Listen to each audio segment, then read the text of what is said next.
On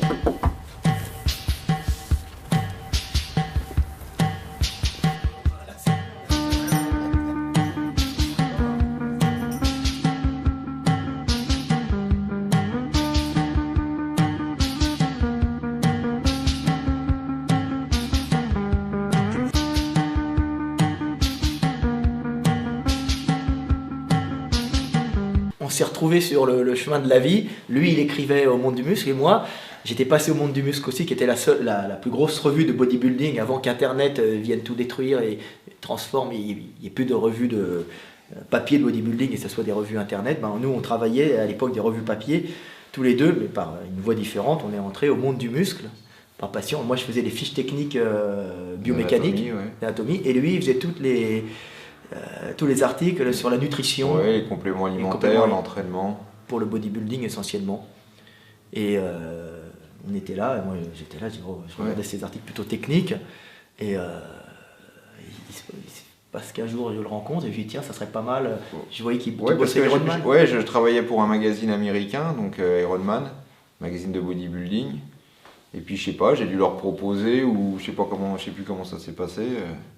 Et donc on a fait des trucs ensemble sur Ironman.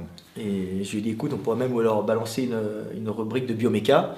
Et on a fait les rubriques de bioméca ensemble. Donc je lui ai fait des dessins, il reprenait un peu mes textes, il rajoutait un petit peu de passages pour gonfler et mettre une page de plus. Et puis on touchait bien à l'époque, combien c'était? Ouais, je sais plus. Alors là, 800 €, 1000? On était aux alentours de 1000 à diviser par deux. Enfin, c'était en dollars, mais ouais. Tu vois, ça faisait 1000 € à deux, avec pratiquement pas de travail. À l'époque, on débutait, c'était bien, c'était le petit plus qui nous faisait. Tout ça en France. Tout ça en France, voilà, on s'exportait. Grâce à Internet. Grâce à Internet, voilà. C'est quand Internet est arrivé, on a commencé à utiliser Internet pour pouvoir leur envoyer les fichiers. Donc moi, parallèlement, mon bouquin prenait de l'ampleur. Alors j'étais déjà vachement connu, j'avais vendu en France, j'étais très bon. J'avais vendu en Allemagne, et après je suis passé directement aux États-Unis. Et puis là, j'ai explosé aux États-Unis. Moi, je en numéro 1 aux États-Unis dans les livres de training, en passant même devant le mythique Arnold. Enfin, qui vendait des livres depuis longtemps. C'est-à-dire qu'il vendait des livres depuis longtemps. Voilà.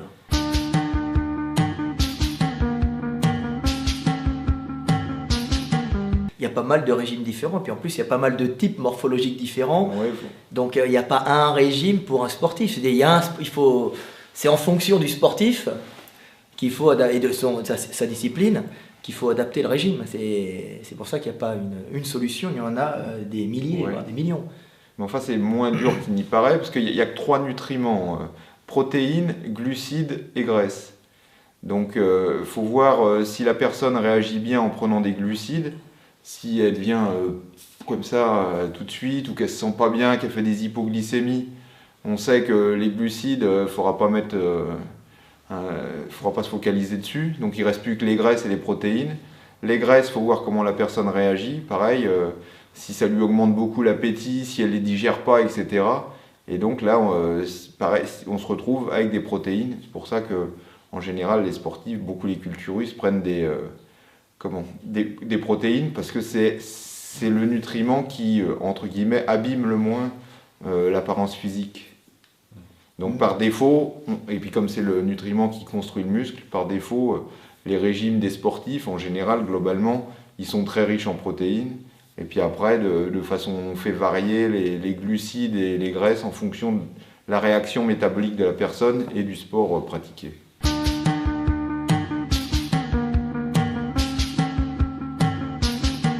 On est très différents sur le régime alimentaire. Lui, il est vraiment dans une optique bodybuilding. Moi, actuellement, je fais plutôt des compétitions de street workout, traction. Comme pour le moment, je les gagne toutes. Donc, on n'est pas du tout dans le même style de nutrition. Ouais, moi, je fais attention à ce que je mange, parce que sinon, je prends du gras assez rapidement. Donc, je peux pas prendre trop de graisse, parce que ça m'ouvre trop l'appétit. Donc, après, j'ai du mal à contrôler mon appétit. Et puis, les sucres, donc glucides, il faut faire attention à ça. Donc, on se retrouve avec un régime hyperprotéiné. Et la façon la plus simple de bien contrôler son alimentation, c'est les compléments alimentaires, parce que tu sais exactement ce que tu manges. Alors, j'oppose les compléments alimentaires, par exemple, au fait de manger au restaurant. Manger au restaurant, on mangera, même si on fait attention, on mangera toujours plus de calories que ce qu'on voudrait manger. Donc il y a les deux extrêmes, mais c'est pas facile de contrôler exactement ce qu'on mange tous les jours. Et toi, t'es un peu dans une optique esthétique. Bah ouais, non mais esthétique et puis entre guillemets santé aussi, parce que si tu as trop de surpoids, déjà on a du surpoids par le muscle, si tu rajoutes encore du surpoids par le gras... Il faut savoir que le muscle, le cœur pompe pour du muscle, hein. Donc trop de muscles, c'est pas bon non plus pour le cœur. C'est pas plus bon que plein de gras. Que plein de gras, parce que donc quand on voit les gros bodybuilders, c'est notre sport, notre milieu, on aime bien parce qu'on va tout le temps au salon, c'est une famille, hein. Mais il faut savoir que les mecs, même si c'est avec des produits, quand ils sont énormes, ils fatiguent leur cœur, pas parce qu'ils sont gras, parce que leur cœur doit pomper pour irriguer tout ce muscle, toute cette masse. Alors oui, ils sont pas gras, mais ils ont un cœur qui fatigue comme un cœur d'obèse. Ouais. Et toi, tu peux nous résumer ton régime alimentaire? Moi, c'est plus simple parce que moi, je dois être le plus performant possible. Par rapport aux tractions que je dois faire, donc je dois faire un maximum de tractions comme les épreuves qu'on a pour les pompiers, tout ça. Donc il se trouve que moi, je suis performant quand je suis aux alentours de entre 90 et 86 kilos. Et si je descends un peu, j'ai pas gagné bien plus. Je me suis aperçu que j'étais plus performant quand je maintiens une petite quantité de gras. Alors ça varie selon les gens. Alors moi, j'ai une petite quantité. Si je dépasse, je suis trop lourd, donc je perds des tractions. Mais si je descends trop, j'aurai trop de régime alimentaire parce que j'ai tendance à être gras aussi. Et je vais perdre de l'endurance et de la force. Et tu risques de te blesser. Et je risque en plus de me blesser. Donc moi j'ai un régime qui est pas basé, qui est moins restrictif que lui, mais donc j'ai peut-être pas autant de protéines que toi, encore que je sais pas. Ouais, non, moi je mange beaucoup de protéines, c'est sûr. Il mange beaucoup de protéines.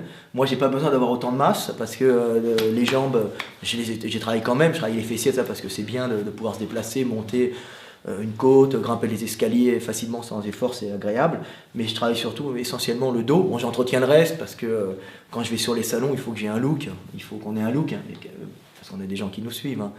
Donc, mais je travaille essentiellement dos, biceps, milieu de dos. C'est vraiment des exercices particuliers pour performer encore avant d'être vieux.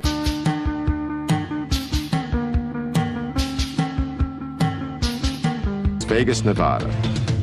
At the Extreme Couture Gym, we found an extraordinary plant-based athlete, Ultimate Fighter champion Mac Danzig.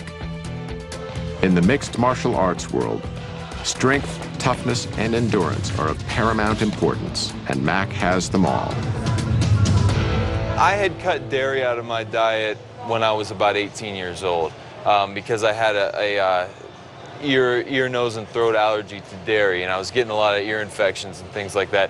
So when I cut that out, really the only thing that was separating me from having a vegan diet was chicken and fish. So I was just eating that for years, and I was eating it because I thought that I needed to, because everyone tells you, if you're an athlete, you need, at least chicken and fish in your diet for protein. Something that's just one of the myths that's been perpetuated for a while.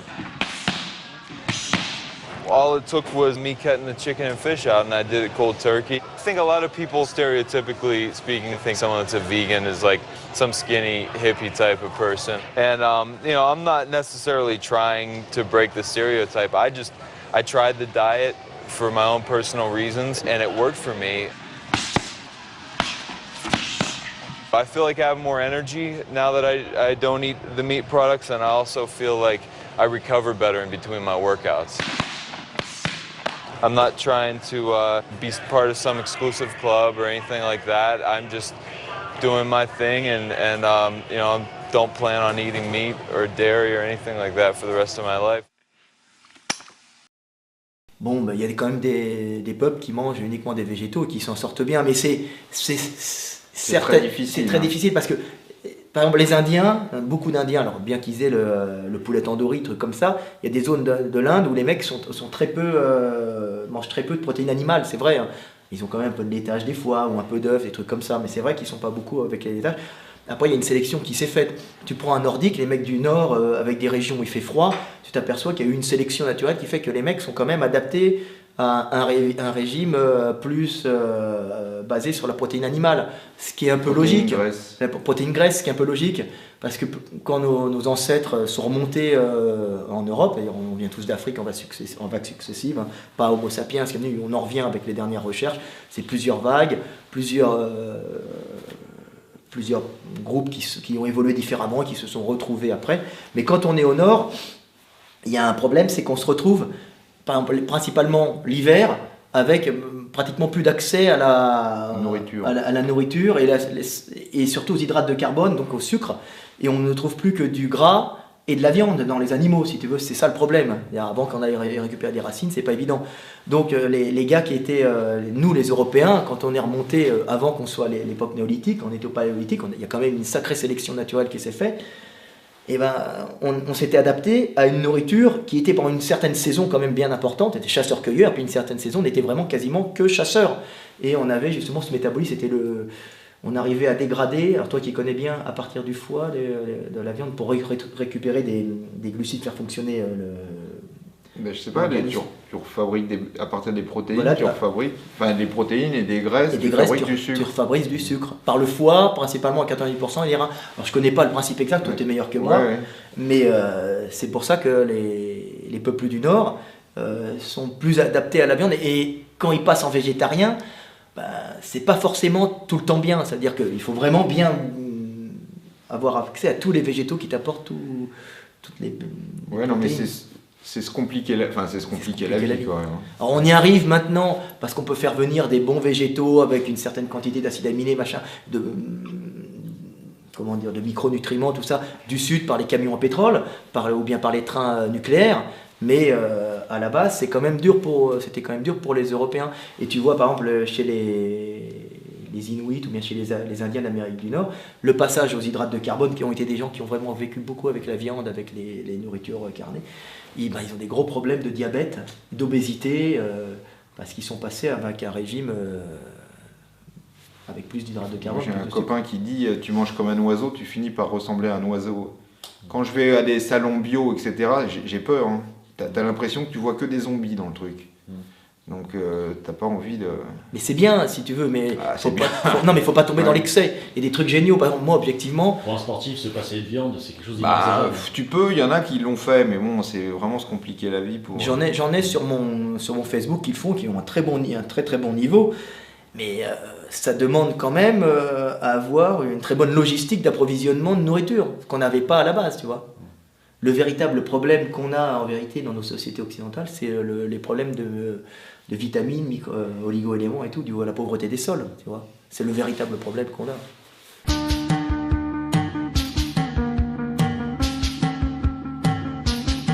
Moi je suis particulier, moi je bouffe maintenant, tu as vu, des jus de légumes. Et c'est des jus de fruits et légumes centrifugés. Alors c'est la mode du crudivorisme. Alors tous les mecs ils te disent nous ne sommes pas des omnivores, l'homme est un frugivore. Bon, c'est une grande connerie. Mais ceci dit, c'est vrai que le régime crudivoriste a un côté génial, c'est-à-dire qu'en centrifugeant des tas de légumes et des tas de fruits, ça te permet d'avoir accès à une très grande quantité de micronutriments, vitamines et minéraux qu'on a perdus dans notre nourriture industrialisée qu'on a moderne, occidentale. Et ça permet justement de recharger l'organisme. Et c'est vrai que quand tu fais un régime comme ça, même sans les protéines animales, d'un seul coup tu te sens bien, tu as le cerveau qui fonctionne bien, tu te sens pas fatigué. En plus, notre système digestif s'étant quand même particulièrement réduit avec la bouffe, la cuisson. Déjà, on a externalisé depuis au moins 300 000, je sais pas combien, 400, les dates exactes, mais depuis plusieurs centaines de milliers d'années, on a externalisé la digestion par la cuisson. Hein. La cuisson, c'est de l'externalisation de digestion. Hein. Donc, on a un système digestif réduit qui fait qu'on ne peut pas bouffer autant. Et si on voulait avoir tous ces nutriments maintenant, on serait obligé de bouffer plein de fruits et légumes, et des fruits et légumes qui sont d'une agriculture intensive, qui en fin de compte sont gorgés de flotte. Ok, ils ont des fibres, non mais ils ont surtout ils ont des sucres, ils ont des calories. Vous prenez combien de fruits et légumes par jour ? Lui, il prend beaucoup de compléments. Moi, je compte plus, mais j'en prends des paquets entiers, puisque moi, je me prends 1 litre, quasiment 1,5 litre de jus de fruits depuis que je prends ça. Mais ça arrive de croquer dans une pomme, une vraie, ou tu prends que des compléments ? Non, ce que je fais, alors je ne recommande pas, mais c'est ce que je fais, j'achète des fruits surgelés, puis je les mange comme ça. Et oui, mais là, geler les fruits, ça peut détruire un peu quand même. Peut-être, mais bon, ça, je mange, tu vois, de l'ananas, il y a des prunes, Il y a surtout des fruits rouges aussi. Je mange ça comme ça. Ouais. Et pour quelqu'un qui n'aurait pas envie d'aller dans quelque chose d'aussi extrême, entre guillemets, il faut combien de fruits et légumes par jour? C'est un peu, Je sais pas. on va monter le truc des 5 fruits et légumes par jour, c'est complètement bidon. Parce que 5 fruits et légumes par jour, avec une agriculture comme on a en Occident, c'est bidon. Parce que moi, je vis en Hongrie, une grande partie de mon temps, dans un village qui est au milieu de la Puszta, de la plaine. Et alors, c'est que des paysans dans le coin. Alors, on a évidemment au non-stop, d'ailleurs, le magasin ouvert toute la nuit. Il y a tout le temps des racines, donc des carottes, des céleris, tous les trucs de saison. Et c'est sûr que quand tu les prends et tu les centrifuges, c'est un goût particulier, c'est très fort. Et quand tu te prends un bol entier, tu as une dose de vitamines, de nutriments énorme, parce que c'est des sols qui n'ont pas été, qui n'ont pas eu une agriculture intensive, puisque c'est un espèce de grand bassin, la Hongrie, très chaud l'été, très froid l'hiver, avec toute l'eau qui ruisselle de toutes les montagnes, donc très riche, ils n'ont même pas besoin de beaucoup d'engrais. Et donc ça pousse, et c'est très très riche en minéraux. On a vraiment de la très très bonne qualité de racines et de fruits là-bas avec le soleil. Et le problème en France particulièrement, c'est que dans certains endroits c'est bien, mais il y a une telle agriculture intensive qui te font pousser des trucs. Alors ça pousse, ils les font grossir très vite, alors ça se gonfle de flotte. Et pour avoir autant de micronutriments, tu es obligé de prendre 2 fois plus en quantité. Ou 3 fois plus, par exemple, qu'en Hongrie ou en Europe centrale, où le climat se prête à ça, tu vois. Alors tu te retrouves, tu te fais un jus de légumes, c'est de la flotte quasiment, tu vois. Alors que, et si en plus tu les manges normalement sans les centrifuger, pour avoir assez de nutriments, assez de micronutriments, de minéraux, tu es obligé de bouffer toute la journée des fruits et légumes comme un gorille, et puis tu n'as pas un intestin qui est fait pour ça, tu finis par flatuler, par gonfler, par péter, c'est pas bon, tu vois, parce qu'on n'a pas un intestin qui est fait pour accumuler autant de fibres, tu vois, on n'est pas fait pour ça.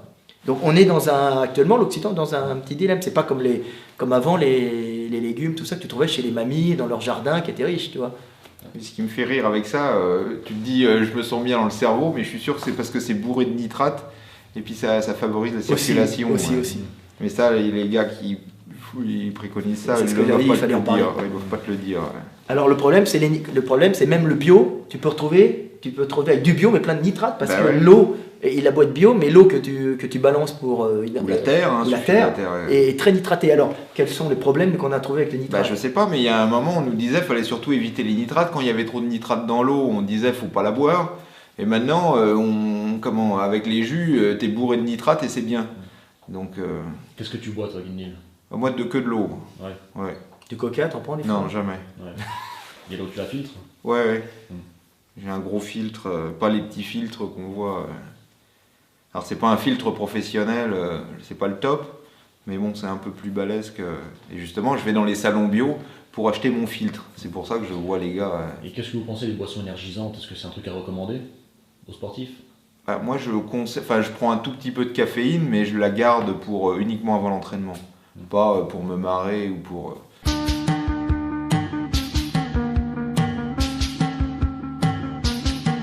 Alors, pour les blessures, le truc le plus universel, c'est de l'hydrolysate collagène, alors qu'on trouve sous un nom, mais c'est pas le seul, c'est du peptane. Et donc, en gros, c'est de la peau ou du tendon animal qui a été broyé et prédigéré. Et donc, ça apporte des acides aminés qui sont très particuliers et qui sont dans le collagène de nos tendons. Et, nos muscles, au passage. Ouais, de nos muscles, mais surtout dans les tendons. Et sur les forums, je vois que les gars ont anormalement beaucoup de résultats avec ça. Ceux qui avaient mal, rapidement, ils ont plus mal. Pour moi, je pense que ça démontre qu'il y avait des carences nutritionnelles au point de vue du collagène. Et j'en discutais justement avec lui. Et alors, ces carences nutritionnelles qu'on trouve avec le collagène, ça vient de notre nourriture actuelle occidentale, qui fait qu'on mange du blanc de poulet, du steak. Et nous, nos ancêtres, même pas longtemps, dans nos campagnes, on bouffait la poule, on bouffait tout, on bouffait l'articulation. On mangeait ça. Donc ça nous permettait on mangeait le pied de cochon, alors il y a encore le pied de cochon, mais ça nous permettait d'avoir cet apport en collagène que maintenant pour les régimes et l'esthétique qu'on voit sur les affiches, les mecs avec les plaquettes de chocolat. Un pied de cochon, c'est pas tellement ragoûtant. Ouais. Mais toute cette peau, ça contenait le collagène. C'est pour ça que quand tu vois les chiens ils bouffent la viande et puis ils bouffent les articulations, ils rognent. Pourquoi? Parce que c'est plein de collagène et sans ce collagène, c'est pas lubrifié, les tendons sont de mauvaise qualité, puis s'ils chassent, ils vont se casser, pareil pour les lions, tu vois, et puis c'est fini. Donc c'est vraiment très très important et on a perdu ça dans notre alimentation. Alors il y avait les bouillons de poule, il y avait de la soupe, que faisaient les grands-mères. Le cartilage, ils mangeaient tout quoi. Donc ça c'est quelque chose qui est important et qu'on a perdu. Donc il faut remanger ça. Et les sportifs, ils ont anormalement besoin de ces acides aminés. C'est pour ça que, pareil, il y a anormalement des bons résultats avec ce produit chez les gens qui ont mal. Voilà. Parce que les fibres de collagène, ce sont les fibres élastiques que tu trouves dans le muscle, et puis c'est les fibres qui rendent le tendon relativement élastique et qui empêchent aux contraintes de tension de casser, tu vois. Quand tu commences à manquer de collagène, c'est où tu vas faire des ruptures dans les muscles, comme par exemple les ischio-jambiers, pour les sprinters, c'est ceux qui empêchent le bus de passer en avant, qui accumulent une forte élasticité, qui ont une forte élasticité, les contraintes de tension, de tension, et tu vas te péter aussi au tendon, au ligament si tu n'as pas ça. Et puis ceux qui répètent toujours le même mouvement, ils vont user à un certain moment l'articulation. Ils vont tous avoir les mêmes pathologies aux mêmes endroits. Quoi. Voilà. Et ils sont passés par le peptane pour avoir comme ça cet apport en collagène.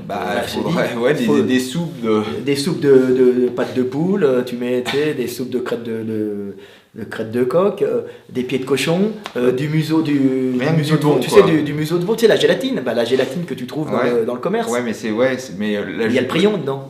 Maintenant ils font attention. Non, mais la gélatine qu'on trouve pour les gosses, c'est quasiment du peptane, c'est les mêmes qui fabriquent. Alors tu le trouves aussi dans les algues, style agar-agar, dans les algues qui font les gélatines pour les flancs, tout ça, il y en a dedans, c'est comme de la gélatine. Par contre, je ne sais pas si elle est aussi bien assimilable, elle doit être assimilable, mais elle doit moins être assimilable que puis peut-être l'animal. Si tu manges des arêtes de poisson aussi, des trucs... tous les trucs qu'on mange bien. Quoi. On a aussi besoin de reconstituants au niveau des os, alors il y a le chondroïtine pour les articulations et glucosamine. Ouais, les deux. Qui sont issus d'articulations. Non, c'est du krill. Alors il y en a, c'est des crustacés broyés. La chondroïtine et la glucosamine sont issus en partie. Alors il y en a un qui est issu des cartilages qu'ont cassé des animaux d'abattoir, et l'autre qui est issu des coquilles de crevettes, de porc qui sont dans les pêcheries, qui ne sont pas utilisées.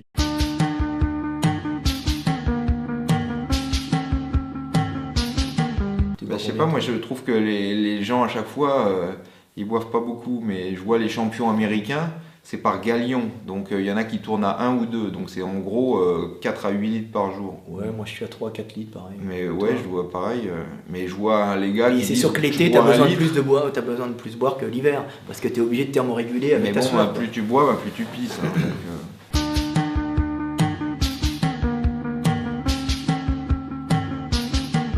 Dernière récolte de spiruline le mois dernier à Douarnenez, avant que cette algue microscopique n'entre en hibernation.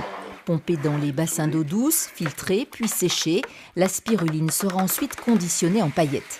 Il y a 1 an, Vincent Salmon a laissé tomber l'architecture pour se lancer dans la culture de cette cyanobactérie extrêmement exigeante.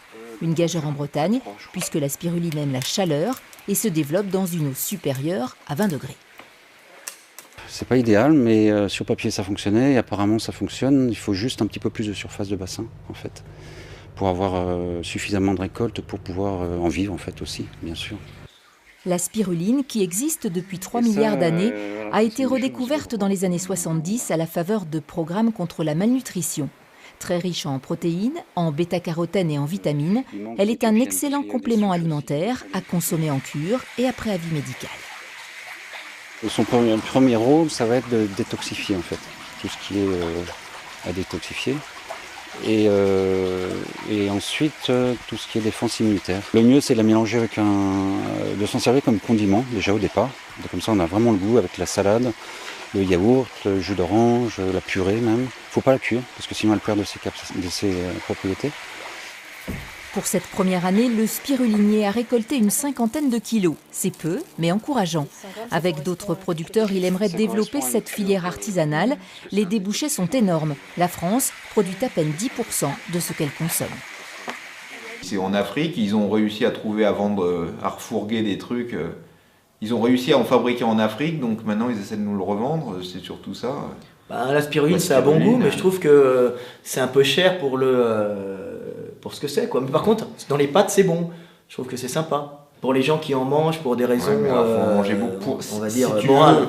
Si tu veux tes protéines, ta ration de protéines grâce à la spiruline, il faut en manger beaucoup. Hein. Parce qu'il y en a qui disent ça, c'est riche, c'est bourré de protéines. Ah oui, mais Ah ouais, la gélule, elle est grande comme ça. Dans une gélule d'1 gramme, tu peux pas mettre 10 grammes, hein. C'est pas possible. C'est le problème. Donc s'il y a 30% de protéines, de 30% d'1 gramme, mais on arrive on arrive actuellement à en produire quand même en plus grande quantité. J'ai vu là, les usines, ils commencent à pouvoir en produire en quantité et ça devient beaucoup plus abordable. T'as mis le mot-clé, ouais, c'est fabriqué en usine. Voilà, c'est Donc oui, c'est en usine. le gars qui dit la spiruline c'est naturel, c'est machin. Ah ben non, ce sont des algues avec la lumière, photosynthèse, tout ça machin. Ça passe ça a besoin d'une eau Ça se trouve c'est assez vive. C'est plein d'OGM. Et ça coule, et après tu les mets sur un tamis, tu les récupères en spaghetti, tu les tasses, tu les compactes. Mais le problème, c'est la spiruline, c'est que c'est bien, le problème c'est le coût. Donc c'est le problème. C'est bien pour une bourge végétarienne du 6e qui veut avoir qui veut dire devant ses copines je suis végétarienne, mais le prix est inaccessible. Va donner ça à un travailleur classique qui paye 700 € son studio et qui gagne 1500 €, 1600 € par mois. Vous prenez de la spiruline? Non. Moi j'en prends dans les pâtes parce que j'aime bien le goût, mais juste les pâtes bio, mais pour le goût, parce que si je voulais avoir ma dose de prot avec la spiruline, c'est quand même c'est une arnaque, quoi. Et les baies de goji? Bah pareil. C'est bon, c'est comme. Ouais, c'est bon. C'est quoi, surtout mais- bon, nous on aime Ouais. bien. Bon, il y a des comment ça s'appelle, Mais en plus tout ce qui colorants vient de rouges, Chine, là. ouais, non mais tout ce qui vient de Chine qu'on en disait. plus. Bah, le problème des baies de goji, c'est super bon. Le problème, c'est qu'en Chine, j'aime beaucoup les Chinois, mais ils doivent visiblement avoir de l'insecticide, et puis eux, ils en ont rien à foutre. Ils vont te mettre la baie de goji, l'insecticide pour avoir un maximum de rendement. Ils vont te mettre bio. Les mecs qui vont te l'acheter, ils vont dire oui, c'est bio, c'est bien. Ils nous ont dit que c'était bio. Ils vont faire un test bidon ou pas de test. Ils vont te le balancer sur le marché et ils vont te le vendre très cher. Moi, ce que je disais en Hongrie, tu sais, je regardais les baies de goji, ils te vendent des paquets entiers, ça vaut 5, 6 €, 7 €. Et puis en Hongrie, le même paquet qui est fait par une petite boîte hongroise, pareil, ça vient de Chine, hein, puisque les Chinois sont aussi en Hongrie, ils apportent tout ce qu'ils peuvent. Bah, ils te vendent le même paquet à 1 €. Alors tu te dis en France où sont passés les 4 € ou les 4 ou 5 €, tu vois. Donc c'est un truc encore, c'est super simple, c'est bon. Dedans il y a plein de vitamines, il y a des colorants rouges, c'est pas mal. Il y a Ça se trouve, il y a du plomb, Mais faudrait le problème c'est qu'est-ce que les Chinois ont mis? Il faut des contrôles sûrs. Parce que tu vas te retrouver avec de la baie de goji plein d'insecticides. tu vois. Ouais, non, mais je sais que pour le thé, c'est un problème avec le thé chinois, c'est que leur sol, ils sont pleins de plomb. Et les feuilles de thé, elles accumulent ce plomb. Donc tu manges du thé, tu bois du thé chinois. Alors heureusement dans le thé, tout le plomb ne passe pas, mais si tu manges par exemple des suppléments de thé vert venus de Chine en gélule, bah tu dois te taper, tu dois bien être plombé quoi.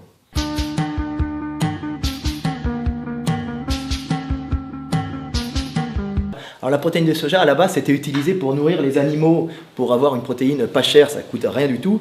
Et il y a des petits malins qui ont eu l'idée d'utiliser cette protéine, en disant, ah, comme c'est végétal, on va la vendre pour les nanas, en disant, voilà, la protéine de régime. Alors ils l'ont vendu même plus cher que la protéine de lait, alors que ça vaut rien du tout, et ils l'ont filé au naze, mais c'est vraiment pour des raisons financières. Hein. Donc on a donné ça aux nanas, ils ont vendu, ils ont fait la culbute, ils ont fait plein de fric, parce que c'est une protéine pas de très bonne qualité, mais qui coûte rien à la production, puis ils l'ont vendu très cher en disant protéines végétales, pas animales, prenez ça, et toutes les nanas, elles voulaient de la protéine de soja plus que de la protéine de lait, elles payaient le double, ou très cher, et c'était une grande arnaque. En plus, avant, comme tu disais, elle était...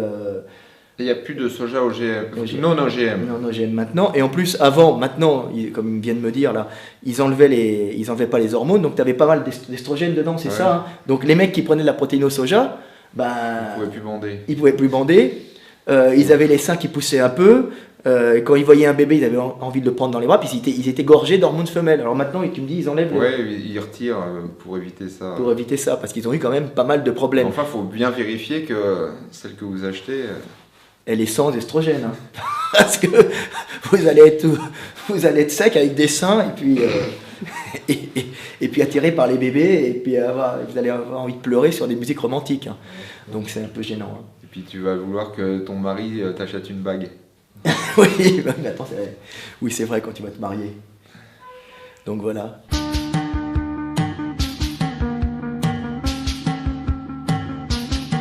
Le régime à base de protéines, ça marche, plusieurs kilos en quelques semaines seulement, mais sur le long terme, les résultats sont plutôt décevants. On les voit 1 an après, 2 ans après, et ils vous disent, ben voilà, j'ai déjà fait une diète hyperprotéique, j'ai fait un régime hyperprotéiné, ça a marché sur le coup, et j'ai repris du poids au bout d'1 an, 2 ans. Les protéines, on les trouve dans la viande, le poisson, les œufs et les laitages. Un menu pas très diversifié, souvent trop salé, et qui manque de vitamines, de fer et de calcium.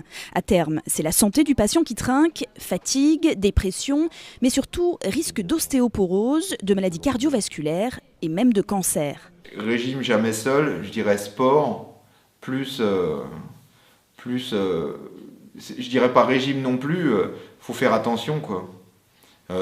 Manger, moi je dirais beaucoup de protéines, parce que les femmes elles réagissent mal aux glucides, surtout pendant leurs règles. Et elles sont faites pour stocker, donc elles marchent lentement, c'est-à-dire qu'elles grillent peu de calories parce qu'elles sont faites pour stocker et restituer quand elles vont être enceintes et quand elles vont allaiter, et ça. Donc c'est des mécanismes qui ne sont pas comme les mécanismes des hommes. Donc ouais, protéines. Ouais, protéines, beaucoup de sport, et puis penser long terme, pas je veux perdre... Pour l'été. Si tous les régimes perdaient 5 kilos en... C'est mauvais. Comment ? Bah, c'est pas que ce soit mauvais, mais c'est déjà... Bon, c'est mauvais ou c'est pas mauvais, c'est pas le problème. C'est que c'est des faux kilos. Quand on arrête de manger, on a l'intestin qui va se vider. On fait plus de rétention d'eau, donc on va perdre de l'eau. Donc on perd très très vite. Je sais pas si vous avez vu cette émission The Biggest Loser. Ils prennent des gars méga obèses. Et puis, il faut faire du sport. Et puis ils les mettent au régime. Alors tous, la première semaine, ils perdent vachement. Puis la deuxième semaine, ils perdent plus rien. Parce qu'une fois que leur intestin il s'est vidé et puis que l'eau qu'ils avaient en trop s'est vidée, ils perdent plus rien. Donc il faut penser long terme et pas court terme. Tiens, le régime il te fait perdre 5 kilos en une semaine, donc en 2 semaines j'aurais perdu 10 kilos. Et non, en première semaine tu as perdu 5 kilos mais tu as perdu 0 graisse. Donc il faut penser long terme, être bien tout le temps, pas prendre de poids, faire attention. Puis augmenter un peu sa dose de protéines. Et puis, baisser progressivement les hydrates de carbone. Faire attention aux glucides, faire attention aux graisses. Et les graisses, baisser un peu les graisses, mais il faut tout le temps... Carbone, c'est-à-dire les sucres. C'est le pain, le riz, le Coca-Cola, les gâteaux. Les trucs à goût sucré. Tout ce qui est bon. Tout ce qui est bon. Ouais. Et puis tout ce qui paraît bon au goût. Et puis le gras. Mais en sachant qu'il faut quand même garder du gras, parce que tu en as besoin pour ton fonctionnement. Ouais, mais pas trop, parce que ça a tendance à ouvrir l'appétit. Mais tu en as quand même besoin parce que pour ton fonctionnement essentiel, pour ton fonctionnement hormonal, pour tout. Il se trouve que les nanas qui maigrissent trop, elles finissent par qui ont plus de gras, elles finissent par plus avoir de règles. Mais enfin, plutôt elles sont contentes en général. Il n'y a plus de règles. Oui, mais bon, c'est pas bon pour la santé. Les règles sont moins douloureuses et on n'a plus de règles. Ouais, mais c'est pas. Il y en a peu qui sont. Elles sont surprises au début, mais. C'est pas top non plus. Hein. Et puis les femmes sont tout le temps faites pour avoir un taux de gras plus important que les hommes. C'est sûr.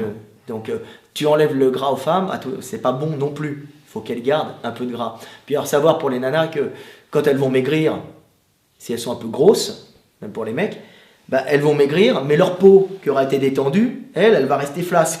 Il faut savoir que la graisse, tu peux la perdre relativement rapidement, mais ta peau flasque, ça va être plusieurs années avant de retrouver, voire jamais, avant les triceps. Voilà, avant de retrouver son élasticité, tu vois, sa tonicité plutôt. Donc en général, au bout de quelques années, ça revient quand même. Mais les vieilles, ça revient jamais. Voilà. Sur les triceps, c'est la peau dans le bras, on dirait. Donc c'est pour ça, n'engraissez pas trop, ne maigrissez pas trop non plus, gardez un poids stable, correct, en sachant que le modèle tout maigre n'est pas un modèle forcément en bonne santé. Et le modèle gras était souvent un modèle en mauvaise santé. Donc, essayez on va dire, la voie du milieu, voyez, même si ça ne correspond pas au canon esthétique actuel. Il faut compter sur le sport pour regalber derrière, parce que quand vous faites du muscle, vous allez tendre la graisse, c'est-à-dire vous allez faire du muscle, tendre la graisse qui est dessous. Mais comme je l'ai dit, pour un Européen, pas tous, il y a des Européens qui ont un métabolisme rapide, tout ça, mais l'Européen a tout le temps une couche de graisse extérieure pour passer l'hiver à la base. Vouloir être sec comme un Africain, c'est une bêtise, parce que l'Africain, lui, une sorte de thermorégulation, il n'a pas de panicule adipeux sur la peau, peu, hein, parce qu'il n'a pas besoin d'isolant. Pas d'isolant thermique.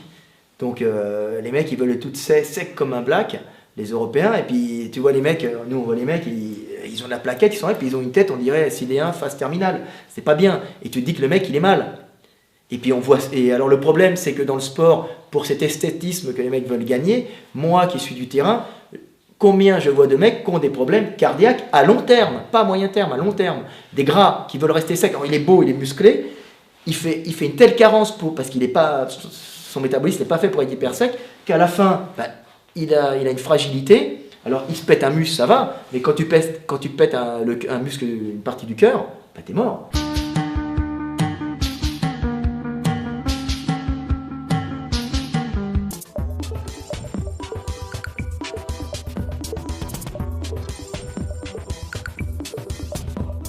Next stop, a 40-second deep fry in canola oil, just long enough to adhere the coating. Then into the oven.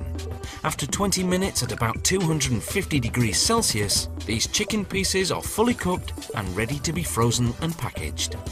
This is meat production on a mass scale. Je me suis aperçu que les Européens assimilent quand même mieux le gras que les mecs du Sud. Tu vois, dans le Sud, ils bouffent moins de gras, mais d'un autre côté, animal, tu vois. Les animaux stockent beaucoup moins de gras dans le Sud.